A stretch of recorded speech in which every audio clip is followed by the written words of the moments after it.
పాపంలో మగ్గిపోయిన ఈ మనిషి కొరకు, పాపం నుండి విడుదల దొరకని చీకటి హృదయాలతో నడిపింపబడుతున్న ఈ హృదయాల కొరకు నూతన జీవితాన్ని ఇవ్వడానికట ప్రభువే భూలోకానికి వచ్చి ఆ కలువరిగిరిలో వేలాడుతూ చనిపోయాడట.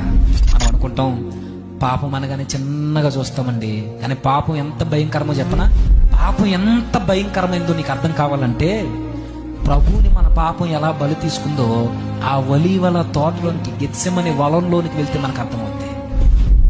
నువ్వు నేను ఎంత ఘోరమైన తప్పిదంలో పాపంలో ఉన్నామంటే, ఇక్కడ నిలబడిన మనం ఆ చిన్న చీకటిలో అర్ధరాత్రి వేళ మోకాళ్ళ మధ్య తలను పెట్టుకుని 33 ఏళ్ల కుర్రోడు ఆర్తనాదాలతో మహారోదనతో ఏడుస్తున్న ఒక స్వరం మీకు వినబడుద్ది. అడవి లాంటి గెత్సెమనే వనంలో మీరు నిలబడితే, నీ నా రహస్య పాపాలు, నీ నా చూపులు, నీ నా మాటలు, నీ నా పడకలు ఎంత దుర్భరమైనవో తెలియాలంటే, పరలోకం నుండి వచ్చిన ప్రభువుని ఎంత బాధకు గురి చేసిందో మనకు తెలియాలి. గెత్సెమనే వనంలో ప్రారంభమైంది రక్షణ కార్యం. ఒకవేళ మనమే గనక ఇక్కడ నుండి అక్కడికి వెళ్తే ఆ రోజు రాత్రి ఎలా ఉంటుందో తెలుసా?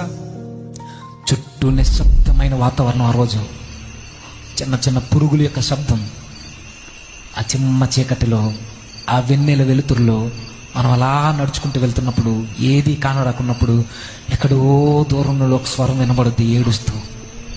మన హృదయాలు బరువుతో నిండిపోతే, ఈ టైంలో ఎవడు ఏడుస్తున్నాడమ్మా అని.